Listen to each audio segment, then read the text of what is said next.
everybody, and welcome to The Scares That Shaped Us, a podcast about horror writers and the stories that made them. I'm your host, Matthew Jackson, and this week I am joined by one of our favorites. He is the Bram Stoker-nominated author of books like The Spite House and Devils Kill Devils. His latest book is called Dead First. It is available now wherever you get your books. Johnny Compton, welcome back to the show. Thank you for having me back. I am looking forward to our conversation. Me too. But first I want to talk about Dead First, which I was gonna read anyway, because whenever you put a book out, I'm interested. I want to know what's going on. But when I read what this book was about, I immediately was just hooked in by the premise. So I'm gonna give the floor to you on this for listeners who don't know about this book yet. What is Dead First? Dead First is a horror mystery noir hybrid, and it's about a private investigator named Shyla Sinclair. And she is brought into the extremely opulent estate of a mysterious billionaire named Saxton Braith. And Saxton says that he can't die, and he wants to hire her to find out why he can't die. And then to make sure that she believes him, he has his assistant help him in a demonstration where he gets stabbed in the head and survives the blow, impossibly, and leaves Shyla then to do her work. And she accepts the job not just because Saxton is offering her millions of dollars, but also because he implies that he knows her darkest secret, and she's worried about what a powerful man like him would do with that information if she didn't do his bidding. So she takes the job, and it takes her through various haunted places in Texas. Yes. It's a great Texas book if you love sort of the haunted history of Texas, the darker side of Texas history. It's also a wonderful noir. Like it is a really good, like, gumshoe PI pounding the pavement detective story with this supernatural edge. And of course, it starts with a guy voluntarily getting his head impaled by one of his assistants, which is just amazing. With all of those elements in mind, what came first for you with this book? That opening chapter, for sure. Even before I knew exactly where in Texas I would want it to go to, all these other things, the basic premise of it in that opening chapter has been in my mind, not quite fully formed. It's undergone some different iterations over time, but for the most part, the basic structure and premise from that opening chapter and leading to where it leads to has been in my mind for over a decade now, probably over a decade and a half, maybe 20 years or so. And that's what definitely came first. So, with that thing lodged in your head for so long, pun intended, what was the thing that allowed you then to go from this is just this thing I've had knocking around in my head for a really long time to, okay, I think it's a book now. I think we're full steam ahead on this. Getting the detective right, the lead character right, was really important. And I didn't have the lead character right at all when I first thought of this. When I first thought of the lead character, it was not anything like Shyla. It was a male. Specifically, it was a tall, light-skinned black man, which is me. And I realized when I came up with that, I was like, oh, I'm doing self-insert. This is not what I want to do. And so I needed to go back to the drawing board, so to speak, and say, okay, what can I create about...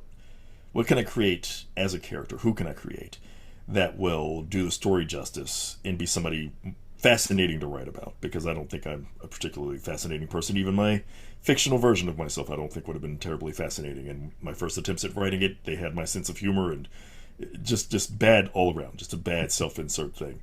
And so decided let's see who I can create. Pivoted toward a young woman as a detective, young queer woman at that, to get it as far away from me as possible, basically, and make sure I don't accidentally write myself into this too much. And then I was able to start developing her backstory, and really, especially once I got her backstory set, which in her secret and this kind of parallel motivating factor that is driving the story along with the primary motivating factor of Braith's own history, that is what really was able to help me propel this from concept to finished story. So it's interesting that you say that because so many writers that I talk to or that I even listen to, when discussing character, they say, well, they're all aspects of me. You know, they might not be me. They might be a person with a different gender, different race, different sexuality, all of it, but they're all me in one way or another. So it's really fun to hear about an author going, I need to push myself out of this and let an invented person take hold. And you talked about developing Shiloh's backstory. Is that something that you do pen and paper, just writing out everything you know about this person? Is it a lot of planning, or is it just you kind of sit and think about her for a while and get into that?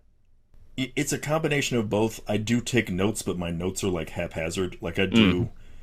Some of it is kind of pen to paper. I mean, it's that haphazard. Some of it's on the computer. Some of it is I have a journal, and if I'm out somewhere and I think of something, if I have my phone nearby, sometimes I'll just record into the phone. Okay, this is what I'm thinking right now. Do this, or I keep a journal with me to write down ideas, and that's usually quick bullet point chicken scratch almost notes, and then I have to either come back and add that to my notes on the computer, or sometimes I just have it in vicinity and arm's reach of me so I can have a reminder of it and then just try to absorb it, and then that turns into thinking of it pretty consistently over time. So there's no like Bible of Shiloh Sinclair of like this is exactly where she comes from and exactly how all of this worked. You develop that as you go, basically.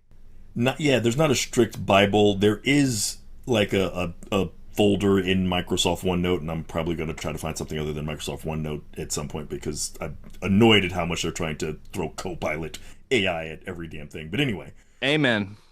for now, I'm in the midst of that.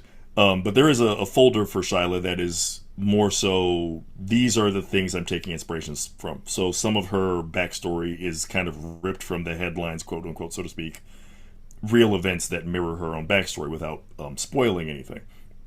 And so I have those Wikipedia articles pulled up, and the most important elements from those articles that I wanted to infuse, I have them copied and pasted into that section of OneNote. And so things along those lines, and there are some little things that I'm trying to incorporate more, just in terms of making the editorial process hopefully easier on me going forward, and just keeping my thoughts consistent and together, which I'm finding out how scatterbrained I can be as I'm going further into my writing journey and career here, and sometimes just forgetting, oh, like I said that Shyla and Jin met at this place when they first started their romance, and then later on as I'm rereading it, I'm like, oh, wait a minute, that conflicts with something I said later about their first date or something. So it's like, okay, those kind of things, if I know that that's a pitfall for me, I might need to write this down and establish it firmly. But some other things I just want to kind of free flow and kind of have it a little bit more loosey goosey. So there are definitely things that changed about her as I was writing, and as I was discovering aspects of herself in the course of writing. It was really fun. That to me is part of the fun of writing, is kind of this surprise of, oh, I was not expecting the story to go here, or this character to go here, and then it ends up in this place because I think that this is the best decision in that moment. So I love noir stories when they intersect with the supernatural. Mm. We've had Gabino Iglesias on this show. We've Yeah. had Keith Rawson on this show. And your writing has always veered in that direction, I think, a little bit. But this is, I think, your most like full on, I'm doing a private investigator digging into a mysterious, wealthy benefactor story. What are your like noir touchstones? What writers and films and things do you go back to as big inspirations for you? So glad you asked. One of my favorite books of all time is Devil in a Blue Dress, Walter Mosley. And the movie adaptation, I can see it right over here on my little collection because still a believer in physical media. And I have the Criterion. And I go back to that. I go back to Red Harvest, stories like that. Across the way here on my wall on my bookshelf, I have Falling Angel by William Hjortsberg, which was adapted into the movie Angel Heart. Mickey Rourke, Lisa Bonet, Robert De Niro, all timer. And I didn't even realize until I started really writing this book how much all of that had bled into me even when I was young. So many of these things I was introduced to when you were much too young, probably to be. I was much too young to be watching Angel Heart, and then I picked up the book later. But I realized when I was so much younger that these are my go-tos, and I've always liked this convergence of crime, and potentially there's horror and there's the supernatural there. But I love a lot of that vintage crime noir and that hard boiled fiction, even when it's not a story that's explicitly in that vein, but Elmore Leonard type of storytelling. I've always loved Elmore Leonard as a writer, and when he taps into that, where it's a short story like Hemingway and The Killers, just those are my go tos for inspiration in this. So Shyla is a wonderful character. I love following her in this adventure, but I also love what we were just talking about, the way that her backstory and her inner life is populated with so many mysteries, big and small. Some of which are unfurled as this book goes on, and some of which are just sort of referenced. Is this a character that you could see doing more noir horror books with? Absolutely, Yeah. yeah. I've already had some thoughts, so it's interesting because I'm only 3 books in, right? So it's like I always try to frame things in that lens, because part of me wants to say I've always told myself this, and it's like, well, you're in your 3rd book, settle down. You're not Yeah. exactly Mr. Veteran here, but I did always have this thing in mind that I like stories with an ending. I'm not a huge sequel guy. I'm not a big series reader for the most part. I'm not a good television watcher because of that, because I want stuff to end. That's why I like movies. Same thing with my novels. I like it to end, not so much in a series. That said, this is the first time it's occurred to me that I really do like this character. I like the possibility of the people that survive this story maybe continuing in a new story, because I feel like there are places I can actually take them. I've already got ideas. It wouldn't just be a matter of, oh, I just want to revisit it for the sake of revisiting it because it's comfortable. I totally understand why some people do that. I'm not knocking it. It just didn't sound like something I wanted to do. But I actually feel like there are real ideas to pursue involving Shyla and her personality and her backstory, her future, all of the above. I need everybody to go buy Dead First, because I want Johnny to write more Shyla Sinclair supernatural mysteries, because she's really fun. But now we're going to move over to our topic for today, which is a really fun story. This is one of the more obscure ones that I think we've ever done on the show. But last time you were here, we talked about a really short, really tight Robert Bloch story called Sweets to the Sweet. Mm-hmm. This time we're talking about a story called The Penance, which was written by H. Munro, who is probably better known by his pen name Saki. It is available to read free online in many places, so if you haven't read it, you can go look it up. But it's extremely short. You can read it in, 10 minutes, whatever. It is one of those wonderful set 'em up, knock 'em down, great stories. Johnny, what do you remember about the first time you encountered The Penance? It's been several years ago, and I can't remember exactly why I encountered it, but I know that I was somewhere on the internet and there was a quote, like this is the old, forums days, like back when you used to do discussion forums, which maybe we Right. should all go back to, because I feel like that was a better version of the internet. And somebody did a quote from this, of a key point in this story, and I was like, that sounds amazing. And they were like, you should read it, and I went and hunted it down. And like you said, it's a very old story, so it's been public domain for a while. It's a great kind of in between zone of a story that's, it's got to be over 100 years old by now, because H. Munro passed away over 100 years ago, I believe. But the the language of it and the prose is not standoffish to me. It doesn't feel like, oh, I'm penetrating I'm having to penetrate language and lexicon from this much of a bygone era. I get the jokes, you know what I mean? The sense of humor, it still resonates all this time later. And when I read this quote, I was like, let me go track this down. I find it online, and I read it, and I just immediately was drawn to one of the major things was the sense of humor. This very darkly comic story that gets very horrific at a certain point in terms of the threat that is posed. And it involves creepy kids, which is, to me, I've long had this belief that like creepy kids are kind of a foundational element of modern horror. Like the modern horror genre, I think, sort of found its footing. Not even sort of, I would contest. It's Rosemary's Baby, The Exorcist, Thomas Tryon's the other. Those are the big three considered for the 70s horror boom. They're all in some way involving creepy children. And then on top of that, 1968, same timeline basically, Night of the Living Dead comes out in the theaters, and it doesn't center on a creepy child, but the signature scene in a lot of ways is the little girl getting zombified and eating her dad in the basement. It's like, this feels like this is rock bottom of the zombie apocalypse when you realize the kids are not immune to this.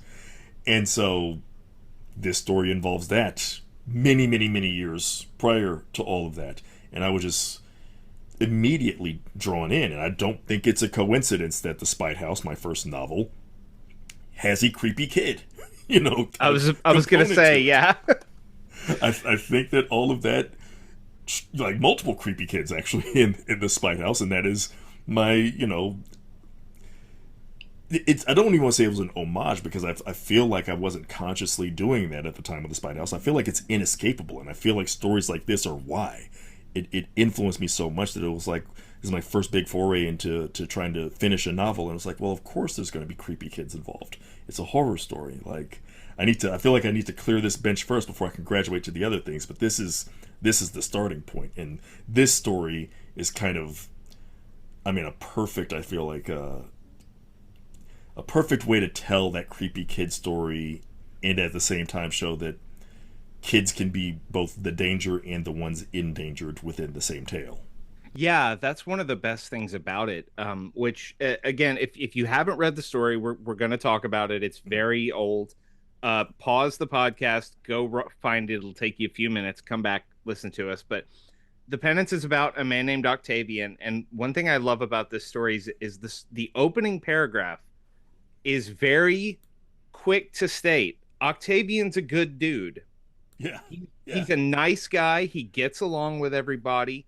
But like a lot of quote unquote nice guys who get along with everybody, his fatal weakness is that he needs to know that everyone likes him. He does not Mm-hmm. want to bother anybody, because uh that is counter to the way that he moves through the world. But he has this problem, which is that his chickens are being killed, Yes. and he has seen his neighbor's cat roaming around his chicken coop, and he thinks, oh, it's the cat. The cat is killing my chickens.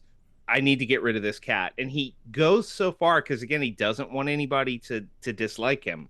He goes to the people who live in the house next door, the adults who live in the house next door, and says, this cat's killing my chickens. We got to get rid of the cat. And they tell him, like, well, okay, kill the cat. Just don't let the kids know. They have 3 kids living with them, and they're like, it's the kids' cat. If the kids find out that you killed their cat, they're going to be insufferable. So just do it secretly.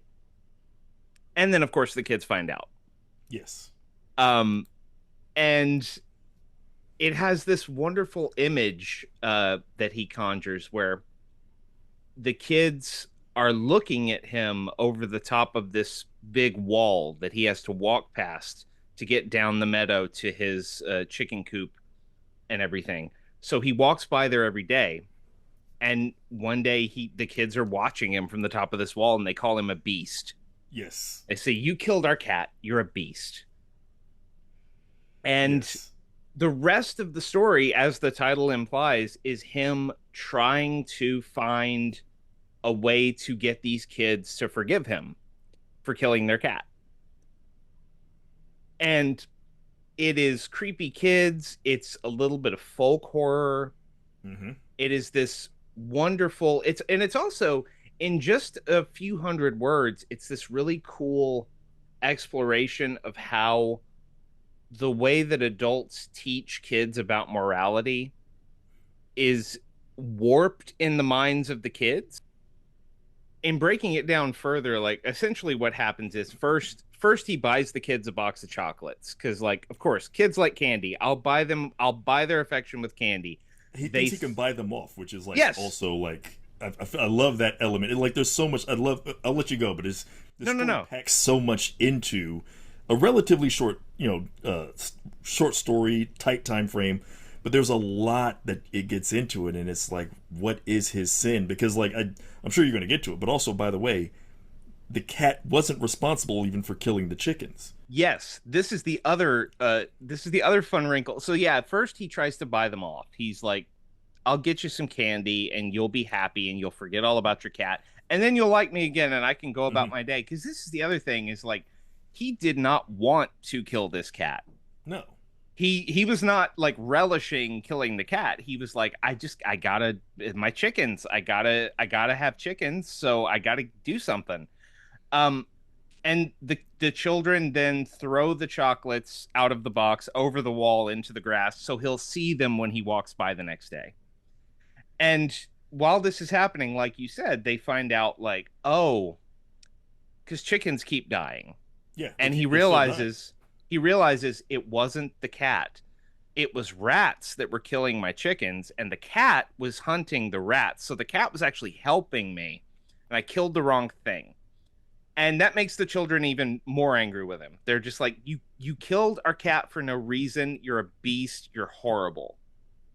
And this guy is just so he can't get over the fact that these kids don't like him. But he has a daughter. Mm-hmm. So one day he takes his daughter out walking in the meadow. So the kids will see, look, I'm a father. I have a little kid. I understand children. And he gives his daughter a pretty I think it's a dahlia, a yellow dahlia. He gives her a flower. And he asks them, "Do you like flowers?" And the kids say, "Yeah, we like flowers. Yeah, sure." Uh, so he goes out to the meadow to pick flowers for these kids. They tell him, like, we want the ones way over there at the edge Mm-hmm. of the meadow. Those are the pretty ones we like. And so he's like, great, great. I'll get you all the flowers you want. And he runs off to pick these flowers. And he comes back and his daughter is gone. And he sees them. She has a little toy car and they're pushing her in this toy cart down the hill toward the pig pen, which is next to the chicken coop. And he immediately is like, "Oh my god, what are these kids going to do to my daughter?"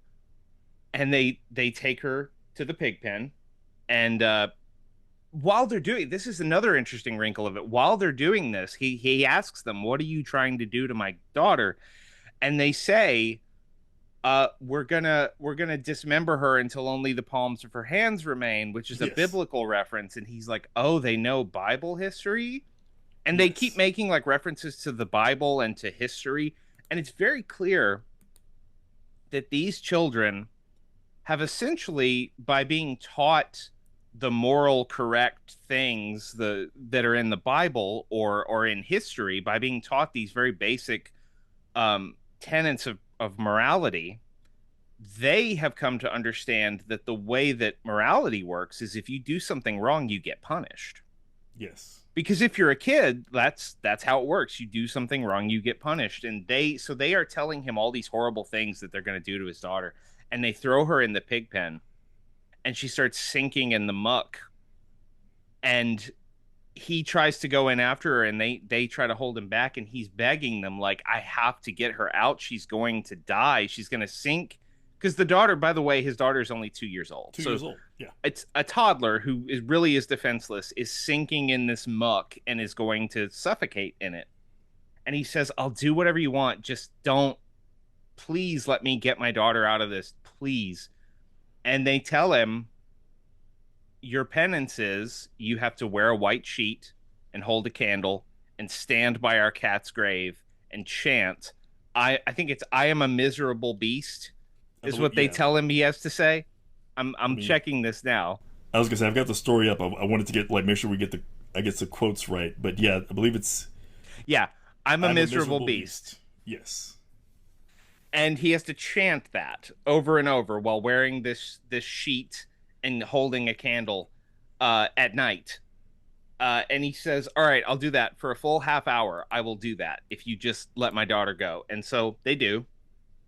But in the midst of this, I have to circle back because the most chilling line in the story is when he's trying to reason with them about his daughter, Mm-hmm. and they say, "You killed our cat. Like, what do you expect us to do? You killed our cat." And he says, "I'm sorry that I killed your cat." And they say, "We will be sorry after we kill your daughter." but we can't be sorry until we've killed her. That's the line that like the person quoted online that I saw, and I was like, "What is that? I've got to read this damn story." That's the line that got me to read the Uh, story. It is the showstopper of the story. It is crazy, it's so chilling. And and yeah, there. it builds up to it well, like you said, because we're establishing as we go along, like the demeanor of these children, and they're strange, and yet you can sort of track that strangeness to a certain degree. And so when they say the line, it doesn't seem like it's just like out of nowhere. It's like, of course their logic tracks this way. Yeah. Like, we're gonna be sorry, but we have to do something to be sorry about first. And it's like that's evil and scary, and the childlike dark logic though feels like it when I remember reading that and thinking like, oh, there's not going to be anything he can say to dissuade them then. Yeah. Like, in their heads that's going to make too much sense. There's no counter argument. What could his counter argument be? And then of course it ties back to the title of the story, that the counter is really penance. There's no counter argument. He has to pay a penance. Yes. Um, it's also interesting that there's, like you said, there's so much density and detail in the story, and one of the details is that the kids don't live with their parents. The Mm-hmm. story takes place in England. The parents are in India, uh, which I read was a facet of Monroe's own childhood. Like his parents Mm. lived abroad and worked in the colonies of Britain at the time, and he lived with like a nanny. He lived with a governess or what have you, and so he had that feeling of being unmoored from his parents and just sort of having to figure out. It's really interesting when we have that detail and you think of these kids, and we don't know anything really about the people who cared for them, except that the people who care for the kids are fine with the cat dying as long as the Yes. kids don't find out. Which means they know something of these kids' behavior, but they also aren't that bothered. They're also just kind of like, the Well, kids will be you know, upset. it's a him problem a little bit Yeah, too, right? If he does it, it's like, yeah, just don't let the kids know. But like, also we're washing our hands of this. You know, it's kind of a classic element of like, hey, that guy killed the cat. Like, yeah, I'm sure like these guardians did not mention like, well, we said it would be okay from them. We're like, look, man, yeah, he killed the cat. He thought it was eating the chickens. That you guys got to settle up with him. Like you said, it seems they must be aware that the kids are not to be trifled with, and yet they kind of set him up for it. and the fact that they're doing almost all of this and, until when they go and take his daughter, they have come down on to his level, but for most of it, they're watching him from the top of this wall, Yeah. which the wall itself is really interesting because it's this kind of barrier between worlds almost. Like he has his world with his version of morality and reason and understanding, and they have their world with their version of morality and reason and understanding. And it's when that wall comes down and they clash, that's when it gets really really really scary. And just the image that he creates of this little girl, my son is 2 right now, so like I can see a kid that size and understand like, oh yeah, no, that would be just absolutely horrifying. And he doesn't get terribly graphic with the description, and even afterward it's very funny because the daughter survives and he takes her back to her nanny afterward, because this is his time with the kid, and then she goes back to the nanny because he has to work or whatever. And when he gives her back to the nanny, Monroe makes some joke about the nanny saying, well, she's never been this dirty while I looked after her. Because she's covered in Yeah. mud, and she's like, oh, she's never been this dirty when I was playing with her, but okay, I'll Yeah, take care of it. she was just in the literal slop that she almost sunk into like quicksand and died Yep. in, and it's like, here's a little joke about, oh, you made a mess of her basically, and it's like, you Yeah. don't know the half. Yeah. And the other the other interesting, like the way that it all wraps up, um it would be anticlimactic if it weren't for the way that the story is built around how these it is about two perspectives clashing. Hmm. And so he does this thing, he says the penance, and I love the imagery of it too, because it's very ritualistic. It's very like I am dressed in what they wanted me to dress in. I have a candle. I have a box of matches so that if the wind blows out the candle, I can light the candle again because I don't want them to come back and say, You "Oh, didn't do it. you did it, but you didn't do it right because the candle went out. You have to do it again."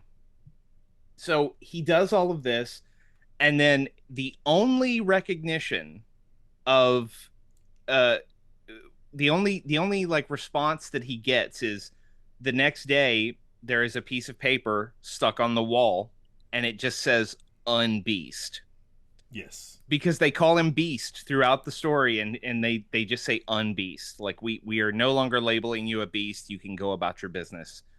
Um and that's just so creepy. It is. It's as super a creepy. as a fan of folk horror too, there's this ritual idea of it. This Yeah. idea that somewhere in the countryside there are these kids, and it's even backed up by things like the oldest traditions surrounding stuff like Halloween and Christmas. This idea that people will come door to door and ask favors of you, and if you don't grant them favors, you are subject to punishment for not granting those favors. And up is down, and left is right, and the Lord of Misrule presides. It has that kind of flavor to it. This idea that like, oh yeah, those kids, you don't mess with those kids. No. If It's you mess with those kids, they will ruin your life. it feels like they are the arbiters of like keeping like some sort of like dark justice in, like you said, this folklore, this folk horror sense. And I love the juxtaposition, like you said, that closing line, it almost feels like this would be anticlimactic, and yet that the final words being unbeast, the final word being unbeast, is so fascinating because they're, like you said, they're calling him beast the entire time. The fact that, these kids are human, so far as we know. I kind of have a quasi theory about that, but anyway, like, and then Octavian is a human being, kills a an animal that he thinks is acting in a beastly manner, killing these other animals. Turns out he got the wrong beast. They are accusing him of being the actual beast. He has to pay a penance to the dead animal that he killed to regain their classification of him as being a human again.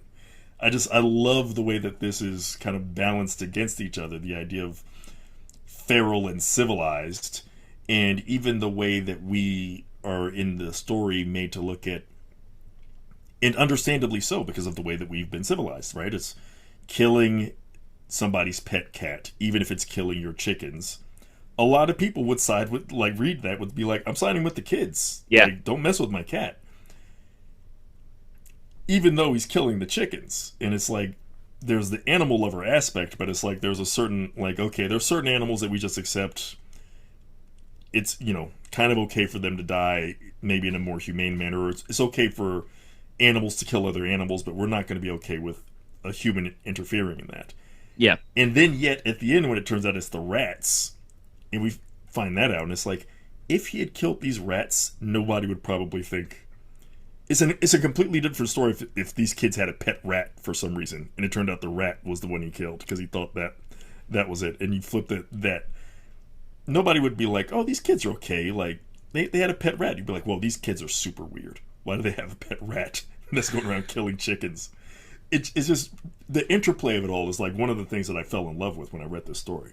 Yeah, it's so layered. But now I'm very interested in your quasi theory about the kids not being entirely human, because one of the things that Monroe is careful to note in the story is Octavian knows that the kids exist. Like he Mm-hmm. knows that they live in the house, in the gray house near his house, and he's seen them around, but we're careful to note he knows nothing about them. He doesn't know their names. He doesn't know how old they are.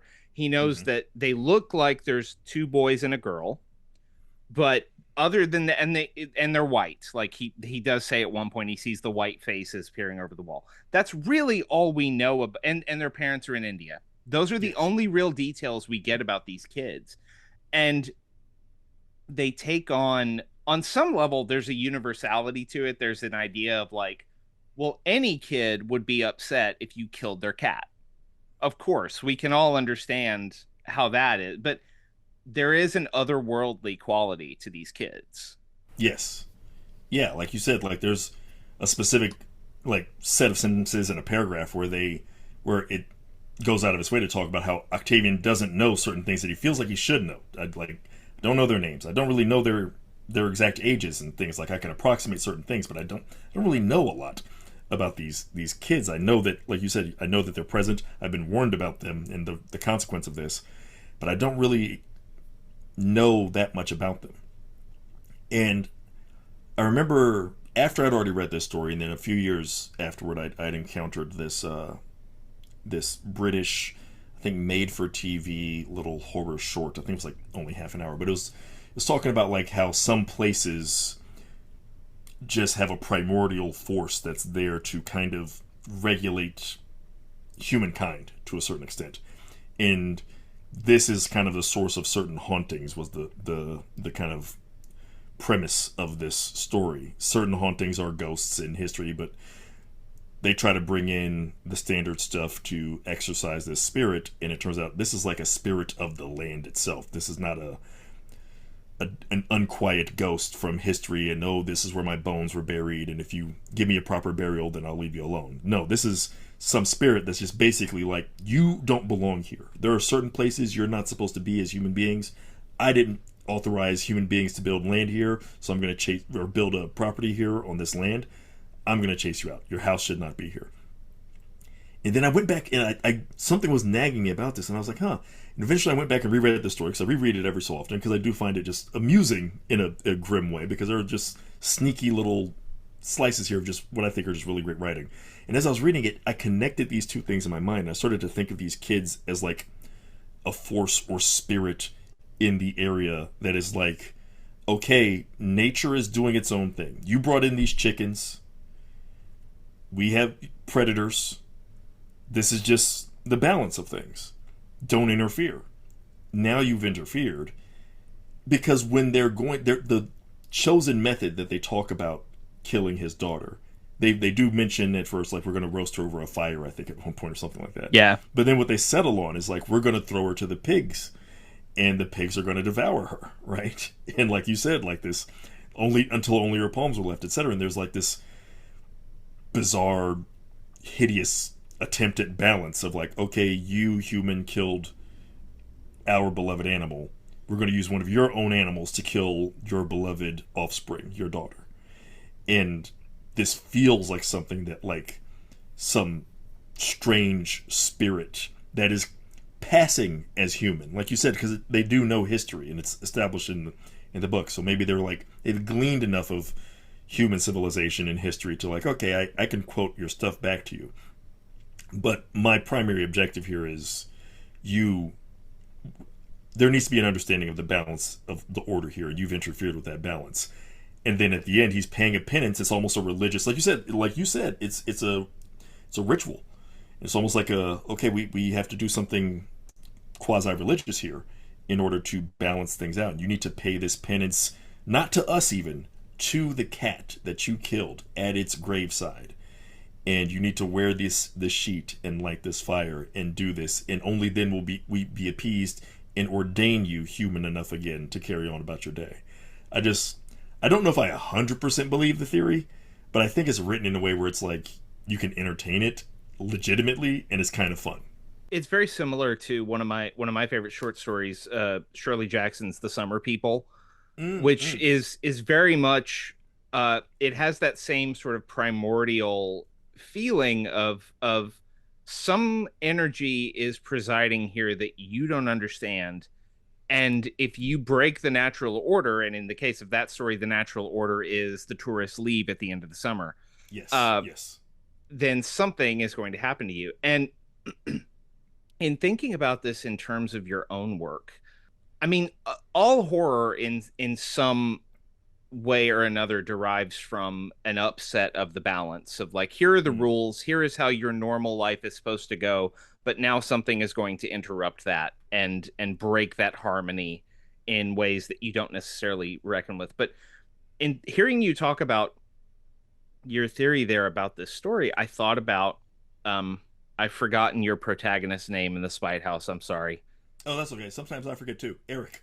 Eric. When the first time in the Spite House when Eric sees a figure coming down the stairs and coming toward him, or there's a moment I won't give too much away, but there's a moment early in Dead First when Shyla is investigating a hotel that has Mm-hmm. some connection to her case, and she encounters something in this hotel that starts essentially telling her that it knows that she was coming and Mm-hmm. why.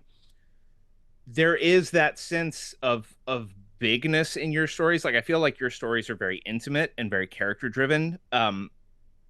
But there is that sense of like, no, we're dealing with these primordial forces that are coming up out of the woodwork to mess with you because you have dared to dig deeper into the Yeah. secrets that are resting in these places. So yeah, I mean, I don't know if you see that connection here, but I definitely do. Definitely, I'm drawn to those kind of stories oftentimes, and I know that that's an inspiration on me, and especially when it's a force and energy that's like a little bit harder to identify, and I mean it's kind of probably one of my biggest irrational, like super duper irrational fears of just the Oh, concept of what if I just stumbled into by mistake the a breach of the protocol of these forces that are beyond my imagination and comprehension. And now I'm stuck with trying to figure out how to fix this thing that I accidentally broke or scarred or stained or just offended because I looked somewhere I wasn't supposed to and I stepped in the wrong place. And now this is upon you. And stories that kind of center on that sort of, in some capacity, include or center that kind of horror. That magnetizes me, and I know it influences some of my writing. The examples you gave are 100% valid. I think it's also one of my greatest fears, and I think it's one of the reasons that I gravitate to folk horror for one, Mm-hmm. and weird fiction and cosmic horror in general for another. And I think it's a reason a lot of people do is like we are looking for clues Yeah. as to like if we ever entered into some sort of situation where we stumbled upon some ancient, unknowable force that is now influencing our lives. How do we behave? What is the roadmap? How do you possibly figure this out? Like, I've told this story on the show before, but one of my favorite real life ghost stories that I've ever heard was there was a house in Rosebud, Texas, which is where I grew up. Mm. A house on Main Street in Rosebud, Texas, that one day it burned down, and it was sometime after it burned down, we were talking about ghosts or something, and my dad said, "Well, you know, so and so, my friend from high school, right?" And I said, "Yeah." And he said, "Well, he used, you know, that house that burned down in town. He used to live in that house, but he moved out because he said it was haunted." And I said, "Well, haunted how? Like what prompted this? Why, you know, because it wasn't the kind of guy. It was a very blue collar, working Mm. class guy, not the kind of guy to be easily spooked by anything."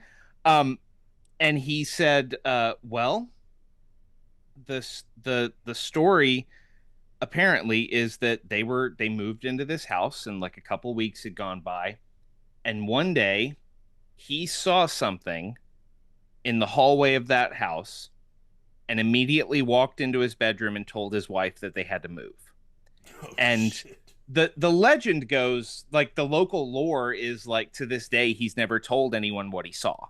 Oh, that's so much better. It's so good. It's so It's good. so And much better like not knowing.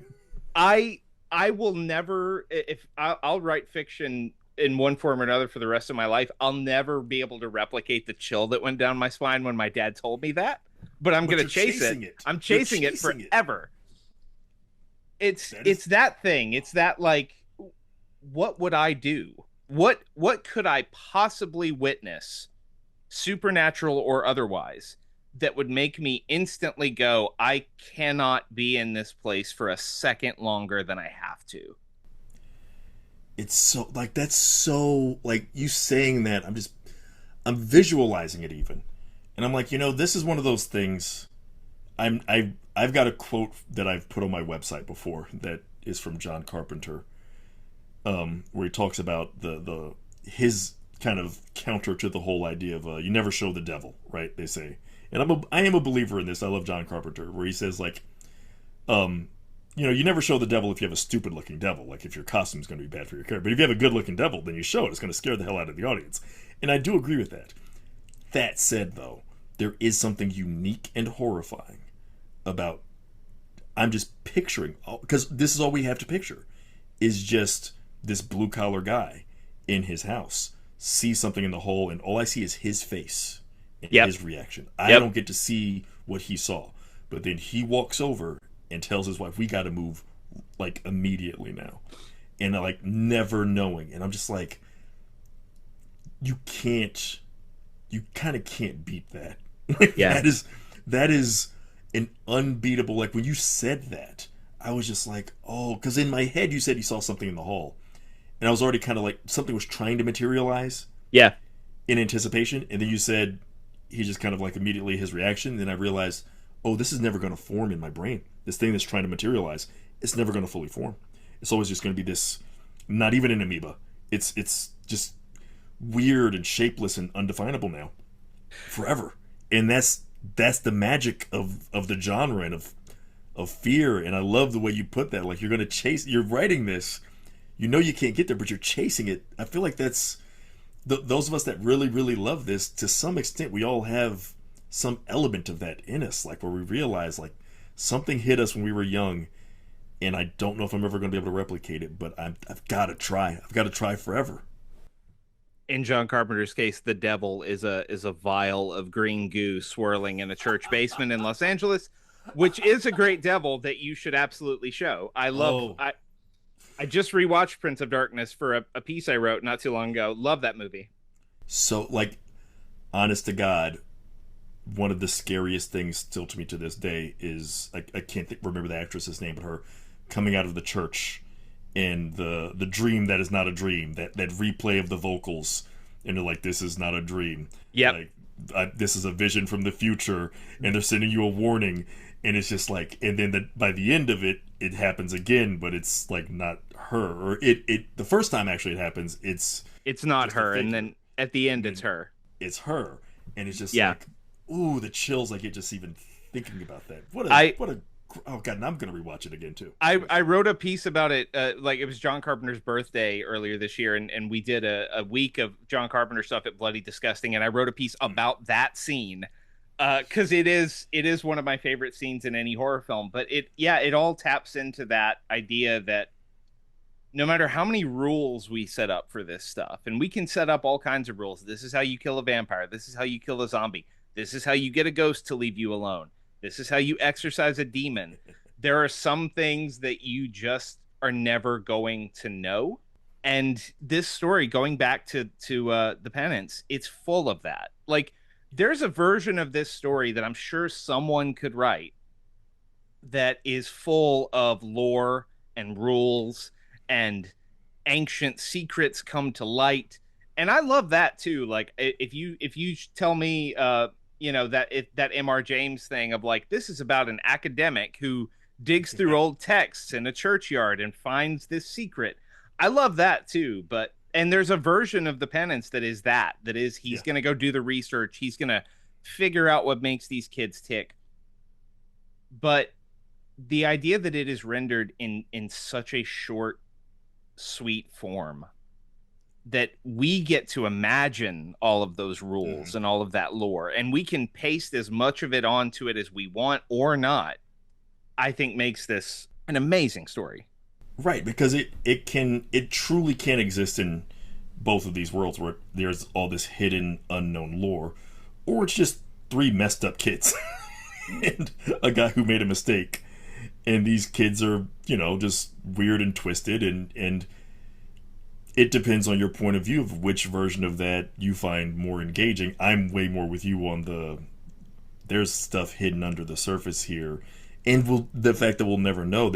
I mean, there were a few stories when you invited me back on. I was like, which one do I even pick? And I gave you one of the alternatives was if you wanted to do something more well known, like I picked Ray Bradbury's The Wind, Hmm. and that's another one about stumbling into forces without spoiling that because somebody else might pick it down the road, and I don't want to step on that. But it's about stumbling into forces and having to deal with that.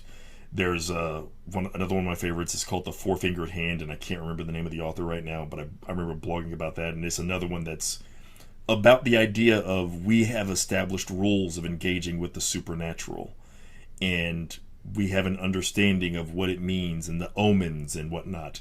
And then it subverts it in a very simple, sensible, like vicious way at the end that I love so much.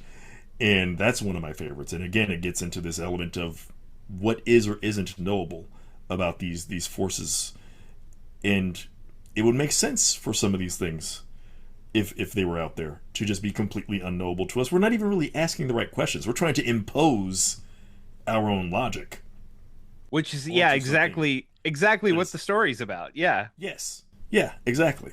You don't want to. It's buying chocolates because oh well, I know I made a mistake. I killed your cat, but kids love candy. I'm sure I can buy them off with chocolate. And it's like, no, you don't understand. Like, you might think that this is a rule that makes sense in your mind, but this is not the way this is going to go down. And the penance that even he has to do at the end, when he first says, like, they say you need to stand by the grave for a long period of time, and he says 30 days, and he thinks he's made a mistake because he thinks, oh, 30 days isn't long enough, actually. And he remembers, I think it's like a German. He says 30 minutes, not Or, the 30 days. well, yeah, yes, that's right. Yes, that's right. He says like 30 minutes a day. That's right, 30 minutes a day. Yeah. And he remembers a piece of German folklore, and it's because they were like, you need to stand by for a long period of time. Then he remembers a piece of German folklore where a guy's standing for, I forget exactly how long, but it's this crazy extended period of time. And then instead, the kids are appeased by 30 minutes because to them 30 minutes apparently seems like a long enough time. And there's a joke at the end there where he says he's glad that they don't know German history Yeah. because they've established based on punishments that they've thought of previously, they know biblical history, they know English history, and then the punchline is like at least they don't know the German history because otherwise I'd be out here for standing nonstop all day. But that is it's a like weird twist on the idea at the end where again in his head what the rules would be is like, oh, 30 minutes, oh wait, that's actually not that long at all. And then but for them they're like, yep, that works. Yep. And it's just you almost lost your toddler daughter when all you needed to do was something in the end that's actually pretty reasonable. Yeah. But the rules you tried to impose were almost enough to give you the most tragic loss of your life. Yeah.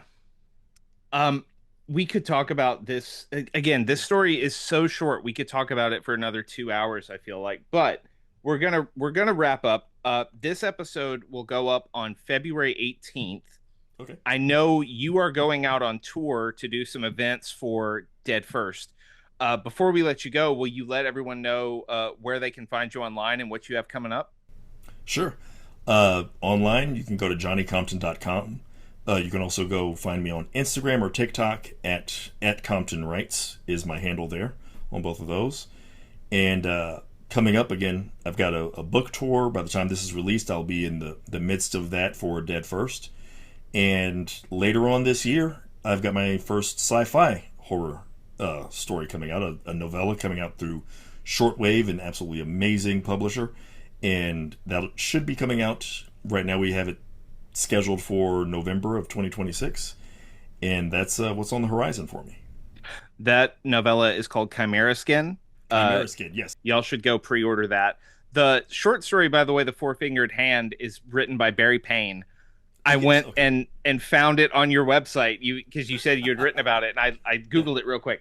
Yeah, Dead First available right now. Everybody go get it. It's great. Our guest has been Johnny Compton. Johnny, thank you so much. It was great having you back on the show. Absolutely. Thank you for having me. Thanks once again to Johnny Compton for being on the show. Always great to talk to him. Dead First is available now wherever you get your books. You should absolutely pick it up. It's great. And like Johnny said, he's going on tour, doing some events for Dead First. Check his socials, check his website. If he's in your area, head out and see him. Pick yourself up a signed book from the man himself. And if you want to keep track of everything that we have going on, the easiest way to do that is to follow us on Blue Sky. We are at scareshapedus.bsky.social. Over there, give us a follow. You'll get every new episode of the show when it goes live. You'll get new guest announcements. You'll get giveaways, other fun stuff. You can also find us on Facebook. We're the Scares That Shaped Us over there. We are also the Scares That Shaped Us on YouTube. If you prefer to listen to your podcast on YouTube, head over there, like, subscribe. We appreciate it. There may be some video content coming in the near future. That is not a promise. That is just a thing I'm thinking about. But hey, the more YouTube subscribers we have, the more likely I am to try to do video content. If you like the show, please tell your friends. And if you're so inclined, head to the podcasting platform of your choice and leave us a 5-star review. That helps us tremendously in terms of other listeners finding us so we can grow our audience, keep getting more cool guests, keep doing this awesome thing. I also have a newsletter. I am finally writing new content for my newsletter. You can find that over at MatthewJacksonWrites.com. That is where you will see all of my work about horror books and horror films and horror in general that does not go to any of the other places that pay me to write. I just put up a short essay on Salò, Pasolini's legendary Salò, or the 120 Days of Sodom. It is not a film for the faint of heart, but I had some thoughts. If you're interested in hearing more about that, again, it's MatthewJacksonWrites.com. You can put in your email and get loads of free content from me straight to your inbox, and there's a bunch of stuff over there in the archives already. We appreciate the support over there as well. That is it for us this week. We will be back 2 weeks from now, March 4th, with another brand new episode. I'm not quite ready to announce the guest, but if you follow us over on Blue Sky, you will know very soon who our next guest is. It's a cool one. We're going to have a lot of fun. Until next time, take care of yourselves. Take care of each other. I'm Matthew Jackson, and this is The Scares That Shaped Us.